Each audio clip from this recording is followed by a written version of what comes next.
Yes, so for introductions, my name is Javier Palero. I work as the Latin America Regional Manager for Access Now in the policy team.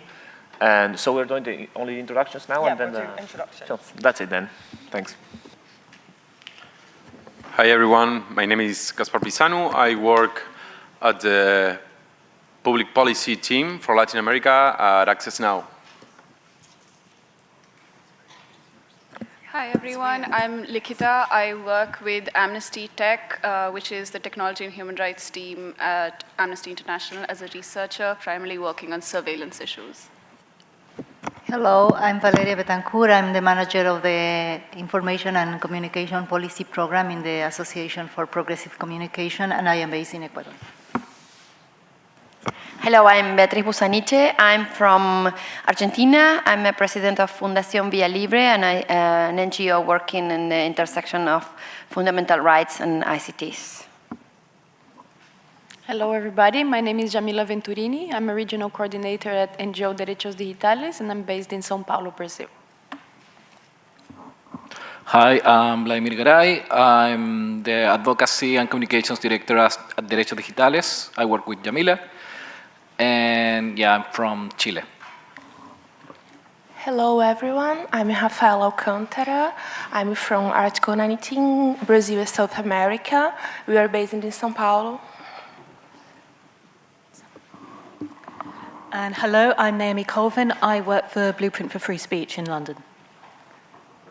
Thank you. So I think that's everyone. So now we're going to go to Access Now, who are going to tell us about a big group sign-on statement. And we'd love to know if there are any organizations in the House who would potentially like to join the sign-on statement, or if there are any cases you know that you think we should be adding to this statement that we've been drafting amongst all these great groups. So, Gaspar, would you like to tell us a bit about what we've been working on? Sure. So this idea came like a month ago when we started seeing this trend around the world about the persecution on digital security researchers, mainly based on two cases. The first one is the case of Bini in Ecuador, and another one that we've been working very closely, that is a case in Argentina about a security researcher called Javier Smaldone. And then we start realizing that this is like a very big issue in a global level.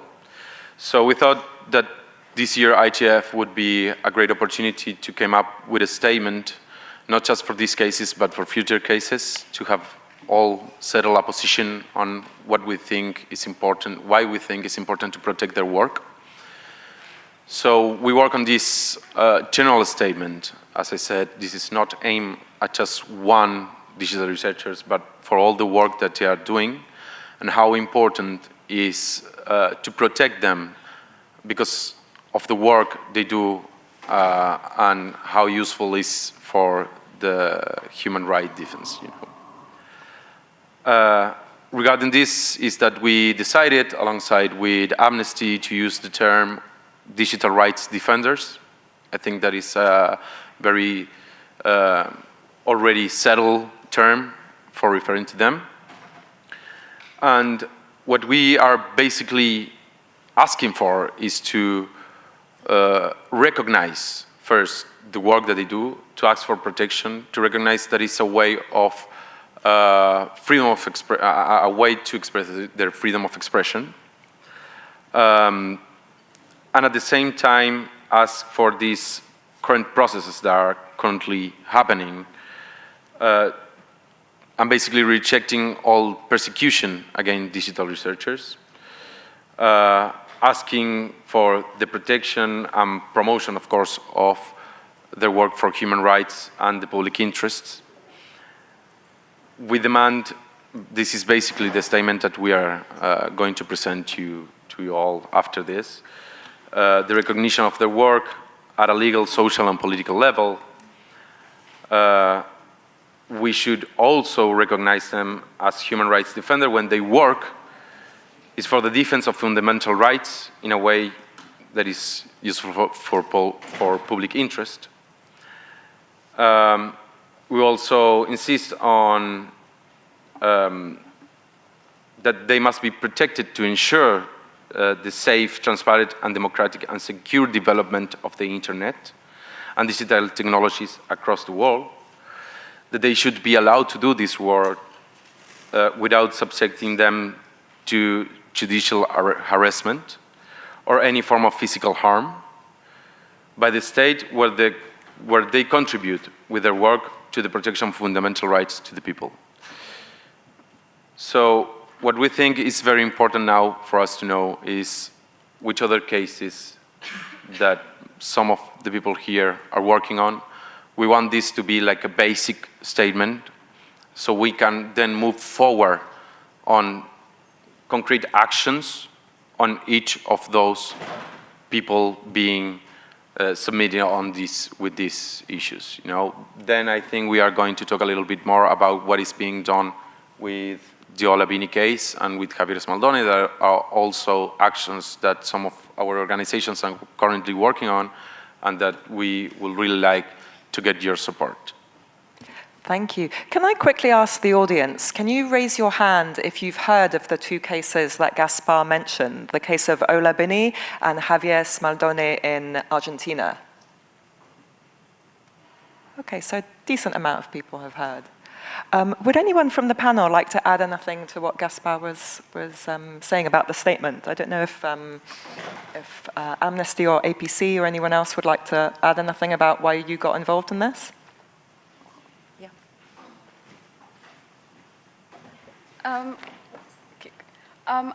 For Amnesty, I think we've been, like Gaspar said, observing a trend more and more across a variety of regions wherein this trend of sort of criminalizing and persecuting digital rights defenders who, when they work in the public interest, are essentially human rights defenders. This is essentially coupled with the existing criminalization of sort of other human rights defenders, and we see this really clearly across many regions, I mean, they're openly, and ever more openly now, being labeled as terrorists, anti-nationals, etc. And there's a real problem of the shrinking space of dissent across many regions. And in this sort of particular scenario or context, digital human rights defenders play a particular role because they are on the front lines to keep that shrinking space from shrinking, essentially. And because of this, are in direct contact or in direct conflict with state interests. And this is also happening in a context where, encryption is increasingly being criminalized. And there is this context of, oh, you're doing something dark or shady, or there's this whole sort of narrative built around, myths around the work that these people do. So I think there is a real need to recognize their work as something that is critical for public good, critical for ensuring that activism, dissent continues to happen safely, and essentially they're recognized genuinely as human rights defenders and not some people who've like sitting in some dark rooms or like doing some weird coding or not in the public interest. So that was our perspective. I just would like to add something that Javier Smaldone is not the first guy that suffers this kind of prosecution in Argentina. Since 2015, we suffered, he's the third one, in fact. So I want to mention Joaquiń Sorianello and Iván Barrera as well, because they were prosecuted by different reasons, but they all are part of the team of people working against electronic voting in Argentina. That's a common thing they have. There is a team of security researchers working on electronic voting, against electronic voting in Argentina, and it sounds like a strange thing that 3 of them were raided and prosecuted. So I would like to mention that Javier's case is a really serious one. We are very worried about his situation and his family's situation as well, because this is not something that happens to one person, it happens to a family. And Javier has a daughter and a son, and they were also surveilled. They were also followed by the police, and so his family is also involved in all these things.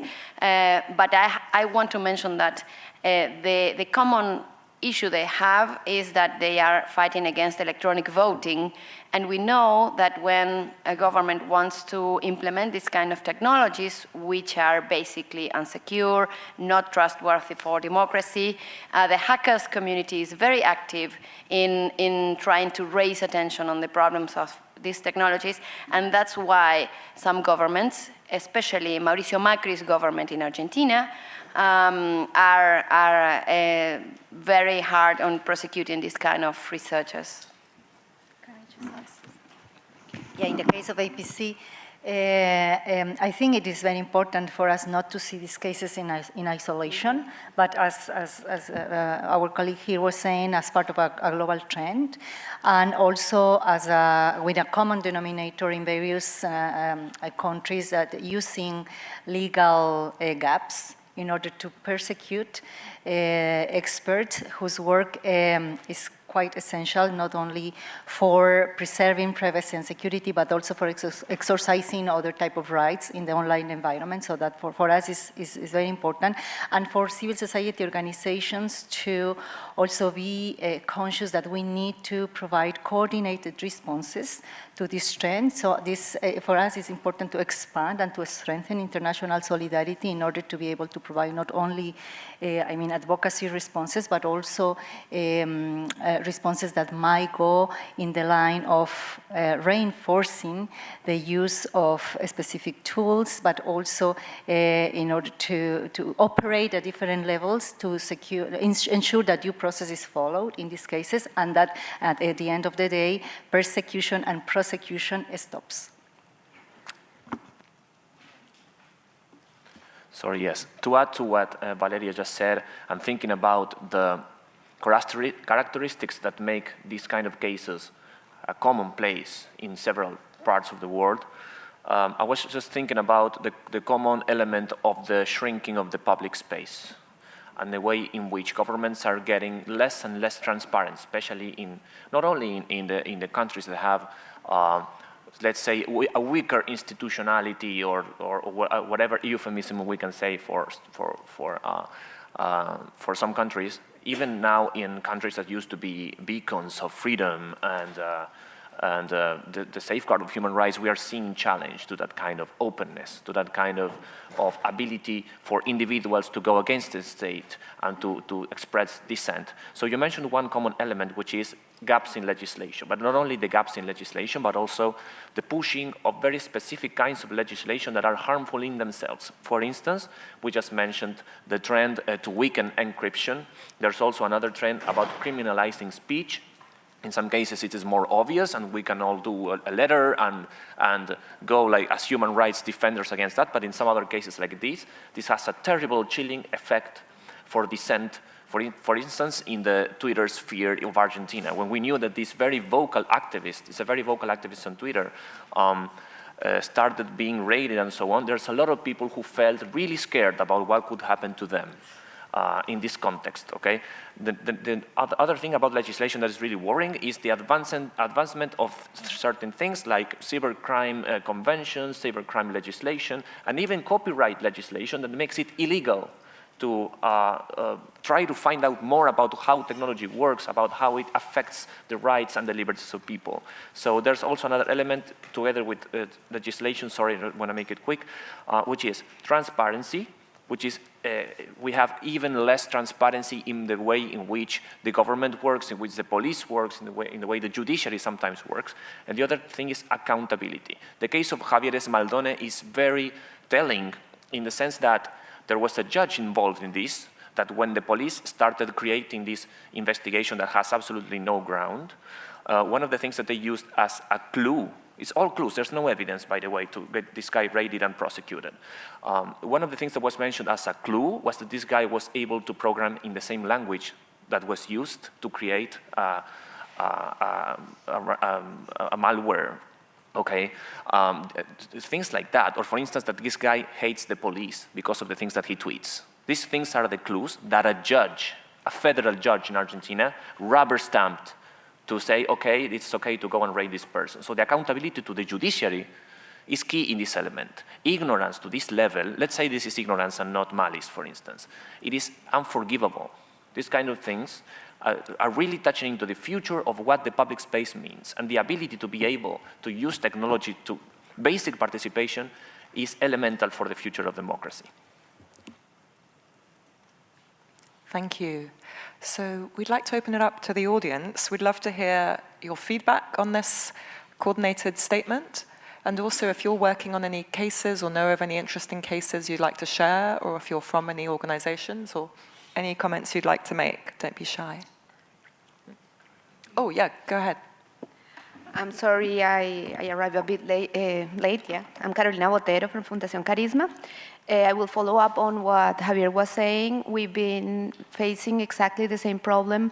Many of the people in Colombia that wants to look into the different systems find a lot of barriers, of problems, and even when they do something, there's always threats of suing them for copyright or for criminal offenses. Therefore, we've been trying to work with the government on that and did a small exercise project during 3 years now, being very careful on the limits of the law, but finding problems on the systems of the states and reporting to them. Working with the Ministry of ICT to show them all the problems we would have whenever we did this, and the threats and things like that. We were very successful, well, unfortunately, in one opportunity, and found a big hole that would affect lots of people from the victims of the conflict in Colombia with very sensitive information, something that we cannot even tell because we had to sign not to tell and everything, but it showed that it was successful. Therefore, during the last discussions of the cybersecurity national policy, we presented a report showing the different frameworks that already exist in some countries to facilitate the work of the researchers to report vulnerabilities and leaks of information. The government has accepted it and has included as a task inside the National Digital Security Program, and we will be helping to develop these. I don't know how, I don't think we will get all what we want, but certainly educating the government that this is important, that this can be done, it's a good thing. Again, probably won't be enough, but probably when a case like the ones that we've been discussing appear, we will have more people in decision power places that at least knows a little bit about it and will not react in the way we've seen the authorities in the cases in Ecuador and Argentina. Thank you.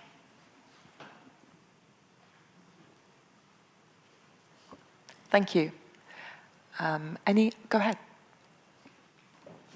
Following what Carolina was saying and what Javier was saying, we're very worried about a proposal on cybercrime law in Chile, which basically criminalizes unauthorized access to a technical system, which is basically making a crime for every researcher trying to find vulnerabilities in any system could be persecuted as that could be persecuted as a crime. So I think that in that sense, the cybersecurity agenda is something that we have to look very closely, and it needs to be treated with a lot of care because there's a lot of threats in that particular space. Yeah.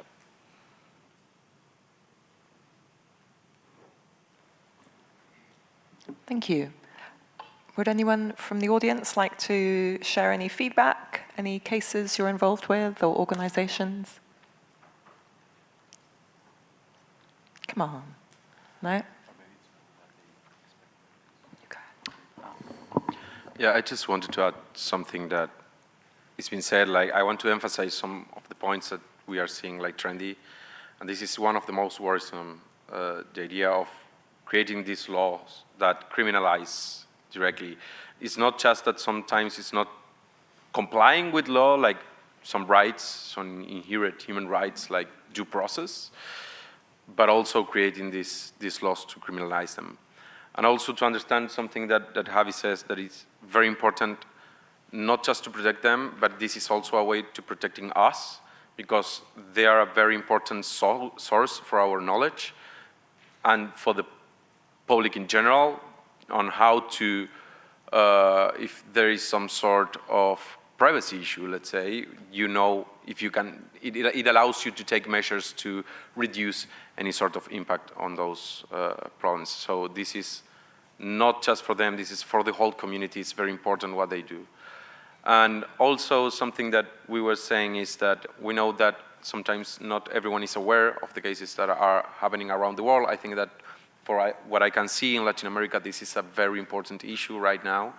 But we already know that this is also a very important issue in Asia.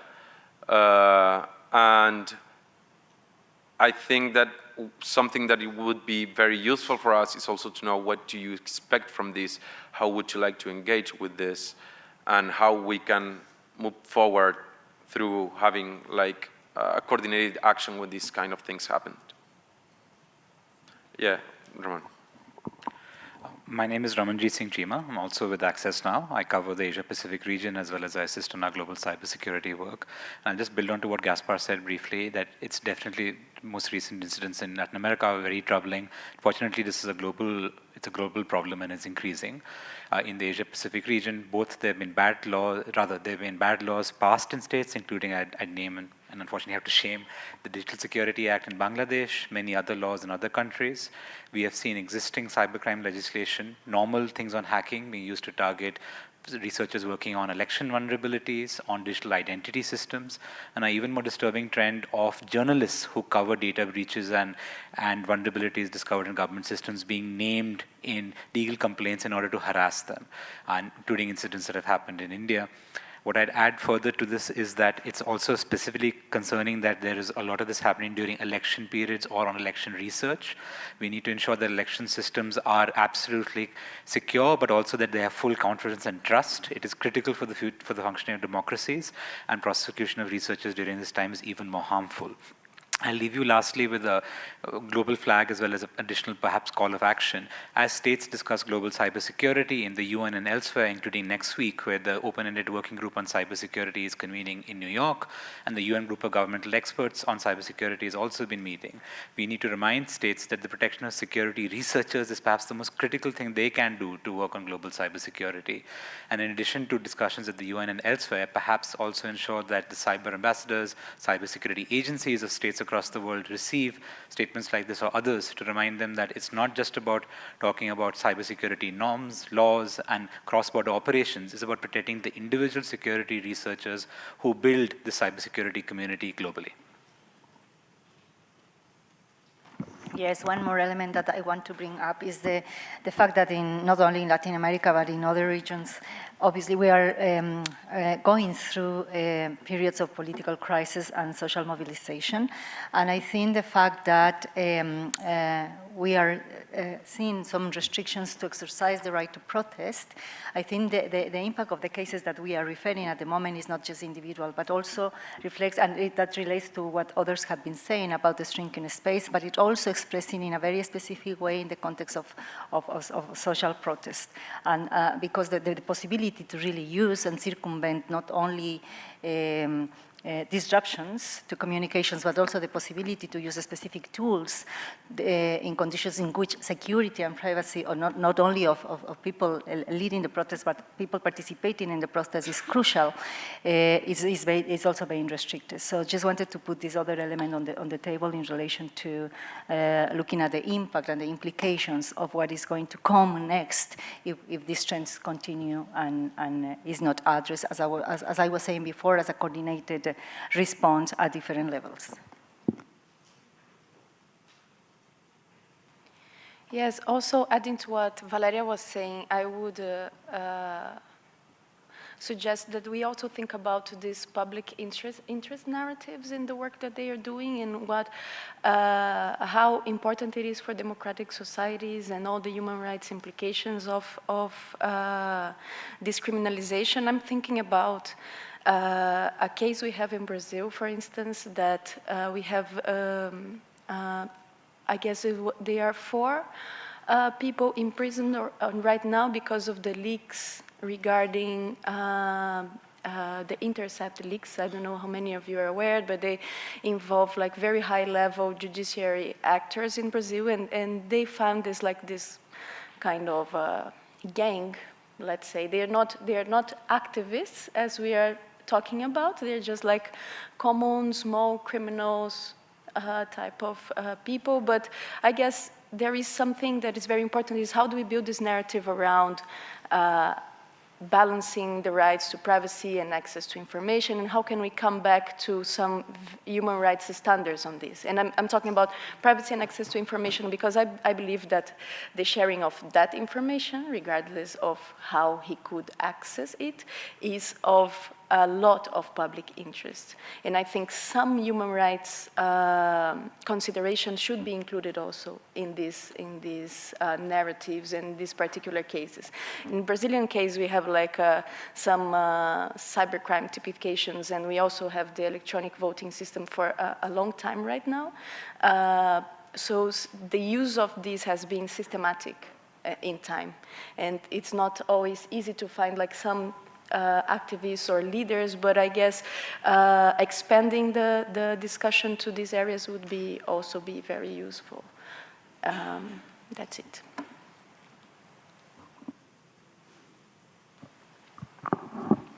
Hi, hello, I'm Vladimir Cortez from Article 19, the Mexico and Central America office. I would just like to state and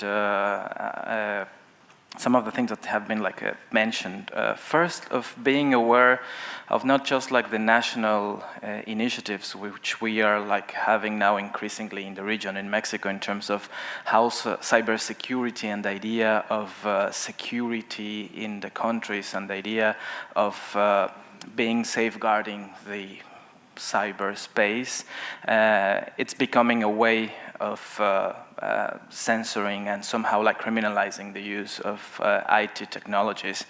The other thing, it's how it's also being replicated in the international and the UN system, which I think it's important also to be aware and keep strengthening the different pushbacks against these ideas and some things that are happening and has been mentioning as the proposed resolution by the Russian Federation at the UN General Assembly, which somehow could lead also to this idea of being criminalizing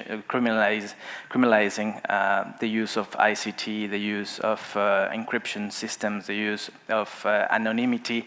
And finally, and I think it's also, a part of an important debate and also something that we should be aware of certain initiatives which are considering the use of open source software by terrorists and violent extremists. I think it's really important to keep the debate because they're focusing on how these decentralized systems and decentralized tools, as we can be, some of can be know about this, how now there is an increasing tendency around the world of criminalizing not just the use of ICT, but the open source software, the free software, and how this has been the arguments on how this type of technology is being used by ISIS and so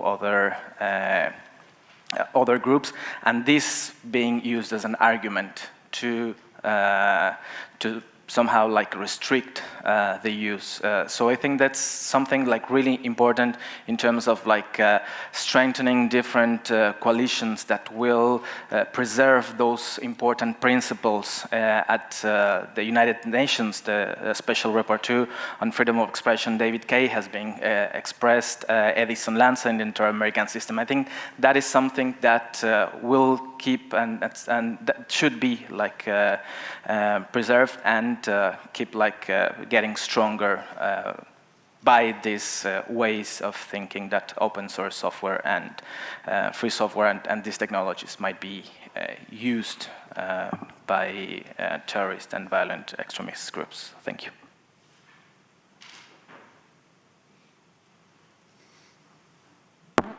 Hi, I'm Pilar Sáenz. I work for Charisma Foundation with Carolina. And I want to add something what Vladimir is saying now, because we found that in most of the political approach of cybersecurity, usually hacktivists is like a trick. It's something that is wrong. It's something that is small. There is a it's bad, is something criminal.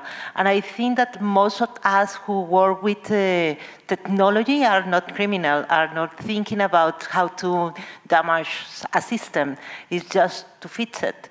And this idea, this narrative is very dangerous for everyone who is working with technology and who wants a change and who work with the technology to follow some problems. So that part is something that we don't manage because usually in the government levels or even in the international one, when they plan this agenda about the cybersecurity, we are treated all the time. So that's fine. That's not good for us.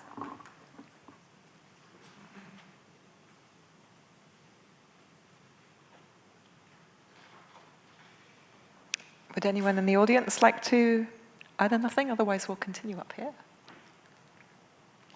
I'm going to put a question to Vladimir. So we're working on this statement at the moment, and we'll hopefully get a bunch of organizations to sign on, and we'll compile a more global list of cases. What do you think, speaking to what you were saying in terms of a coordinated response, what could we be doing next to work with our allies? We have a great group now. What can we be doing next, and how can we reach a more mainstream audience? So we're maybe speaking to new audiences who, are hearing one narrative about whether it's open source or whatever.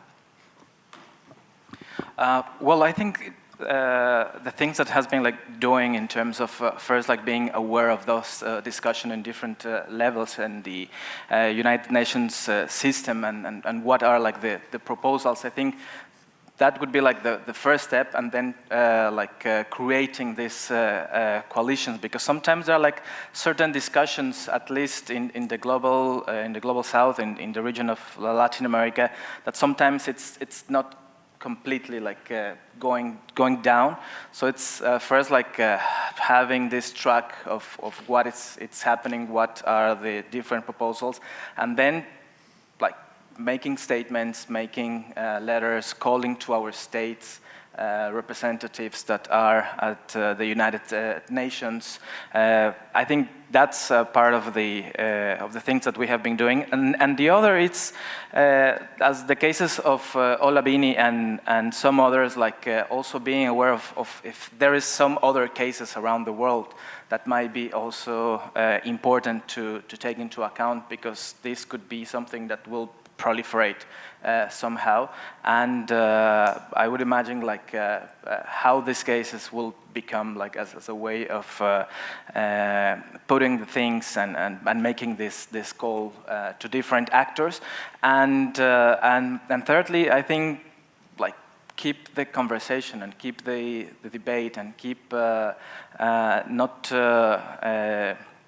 that these standards that have been that we have actually won't just go and will just like disappear. I think that there is an important resist of preserving what we have now and not letting them just like erase them somehow. So that's something that I will just like first think about it. I think the statement that now you are like preparing, I think that's also important, and finding also different ways to drive the attention and keep the raise awareness of those who are not directly involved in this kind of discussions, and like thinking about how really like encryption matters, how really open source, free software matters, how this connects to their daily life, how this like connects to the idea of the right to privacy, on the right to freedom of expression. I think that's something that how it connects to your daily life and how it's important to preserve in order to make those voices keep being alive and being part of the debate. Thank you. Valeria. Quickly, in addition to what Vladimir is saying, I think it's important for civil society groups to use every opportunity we have in specific spaces globally and regionally to stress the importance of embracing the multi-stakeholder approach, because I think that's a good mechanism not only to question, openly talk about practices, policy developments and use of a specific legislation in a way that contradicts the exercise of human rights. So I think we have to stress the importance of establishing mechanisms for public scrutiny. As I always say, it's democratic oversight of how practices are being deployed by state actors, and use, as I was saying, this notion of the multi-stakeholderism to be able to engage on constructive and proactive interaction with various stakeholders in order to be able to, to counteract the trend that we are seeing. Hamla from the Arab Center for the Advancement of Social Media. Just solutions-wise, something really practical that I've started doing is in the educational programming or capacity building program, I'm pushing myself to use the word ethical hacktivism and to write within the development proposals that I'm doing and to mainstream it as a part of education and a part of good citizenship. So I think when we are in those more common spaces, that we bring up these issues and that we use language that will help people associate better when there are cases that come up.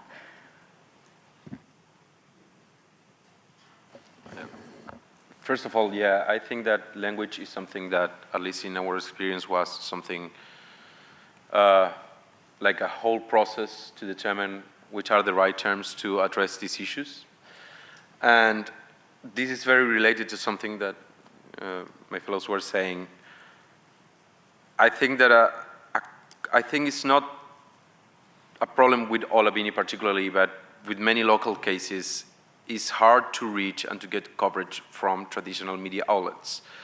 And I suppose these cases should be high-profile cases, and it would be important to everyone to be aware, because we are talking here about criminalization, we are talking about security issues.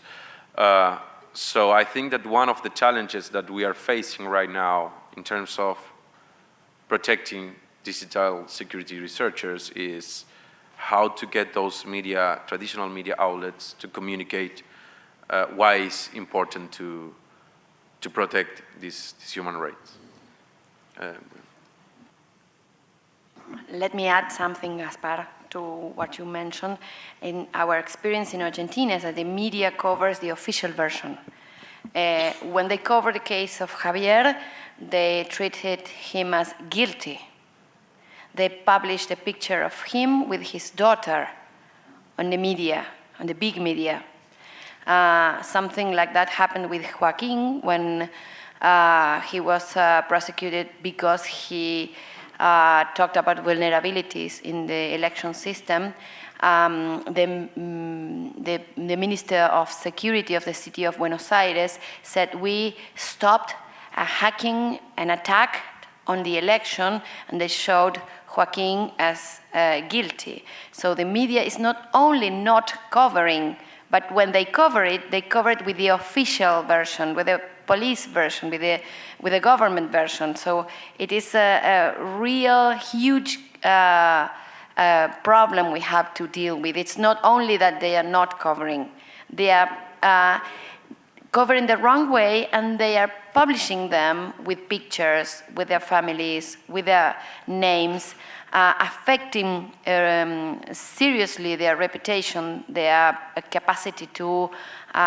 get a job, or their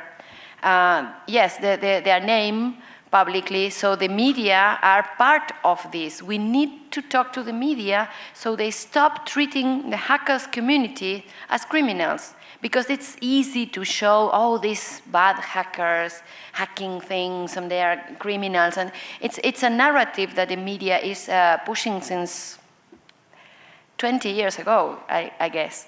And it's hard to remove this idea of a hacker is a criminal. We should do that.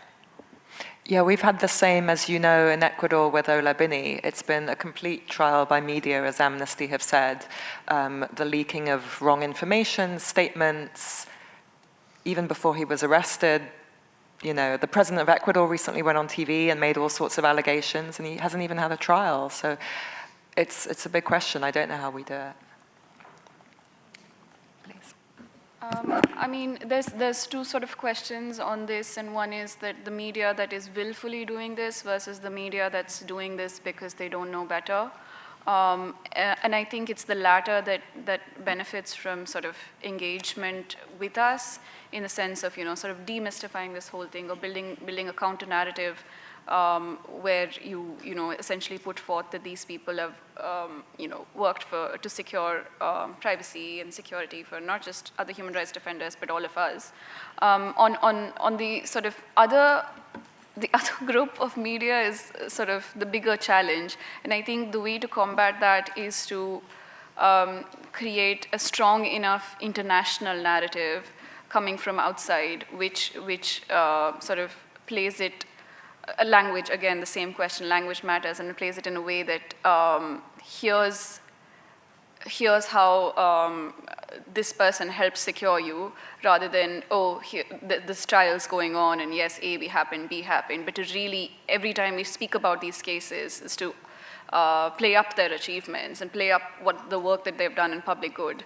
And I think that could be a potential way, to sort of counteract this.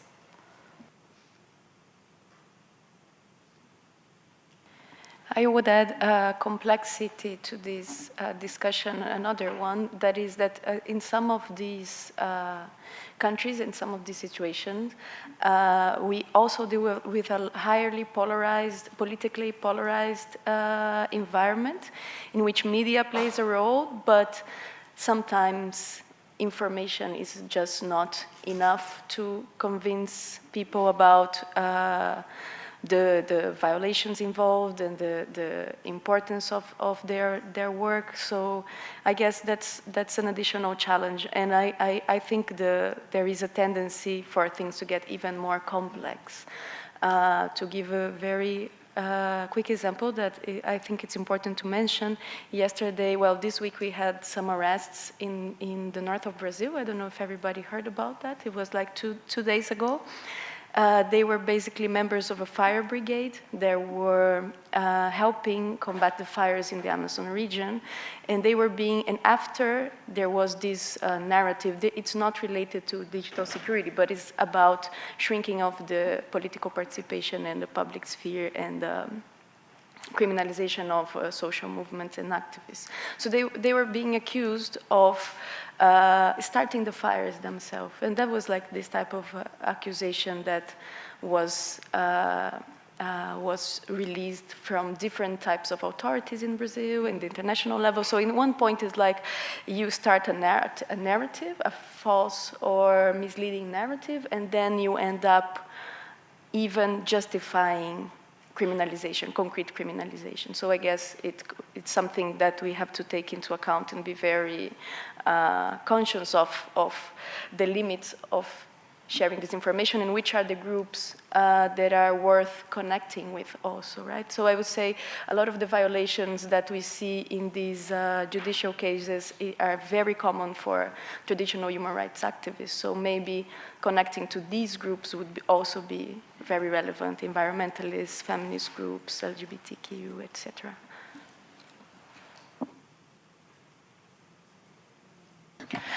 And also I would just say that kind of drawing connections between the community of journalism and the community of big data and data science. This year was the first year, for example, at the Arab journalists, there's a regional event, I'm sorry, it's called a RIJ, I don't know the full acronym, but that you have data science and journalism coming together to have a conference and a space where those people are starting to interact more. So I think that in our programming that we're thinking about for coming years, that it's important to incorporate that. And I've also found that I found unlikely partners to, or what I thought would have been unlikely partners, like recently UNICEF asking us to do education for journalists about digital and child rights issues. So I think that there is some understanding, but it's kind of for us to connect the dots between the different stakeholders and disseminate the knowledge. So. Hi, I'm Karen Riley from applecensorship.com. I think we would be hard-pressed to get international corporations to sign on to a letter for specific digital rights defenders. But I think that we could leverage international regulatory and business practice norms for a multi-stakeholder approach. For instance, a lot of large telecom companies are running their infrastructure, their cloud infrastructure, on OpenStack, which is one of the largest open source projects in the world. And so if a regulation were poorly written and could capture something like that, then you could go to some of these non-traditional allies and say, look, you have people in this country, this is a potential issue for you. And also the General Data Protection Regulation in Europe has vulnerability disclosure regulations built into it, that there are responsibilities if you know that there's a security risk for your end users in your platform, you have a duty to respond to that. And so while our individual digital rights defenders should be lauded and praised, there's also space for making hacking boring. We're the plumbers of the internet. We're just plugging leaks. Not even glamorous things. These are things that everybody uses every day, and we're just doing regular repairs. And so that's one of those things where remove the glamour and expand the definition of hacking. And then it's not a case of, well, you know this one language, so obviously you must be trying to break the election system. It's, look, there's millions of us, and we touch your lives every day.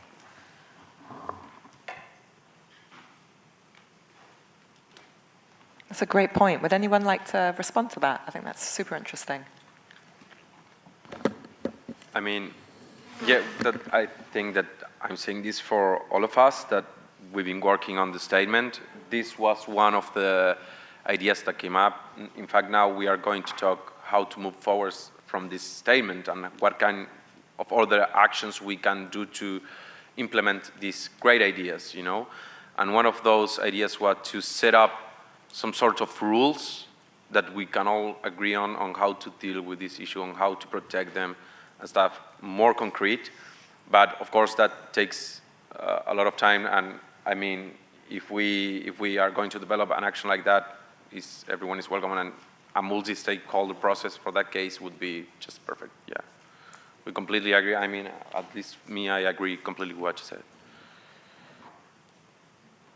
We've only got a couple minutes left, so would anyone like to summarize things? I don't know if you would like to, or you, anyone who, would you like to summarize? Do you like to summarize? I'm happy to a little bit. Yeah. So go ahead.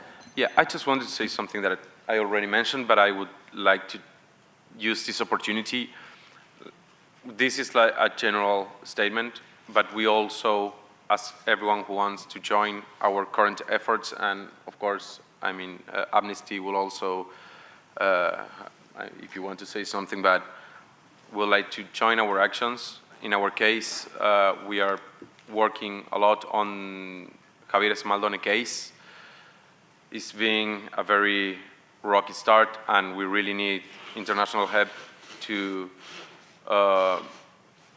ask the state to comply with simple democratic and human rights rules. So everyone who is interested in joining to those actions, you can, of course, contact me after this session, or Bea Busaniche, who is also very involved with this case. I don't know if you want to. And I'd also like to say that there is, of course, an ongoing campaign going on about Ola Bini, and also one of the other cases that we're looking at really, really closely, which may be of interest, is of Ahmad Mansour in the UAE. And this is someone who's been in prison now for quite a bit now, and also in solitary. And this is the person who had revealed an iOS vulnerability with his collaboration to Citizen Lab, which he was targeted himself, and because of his collaboration and work, this was sort of revealed.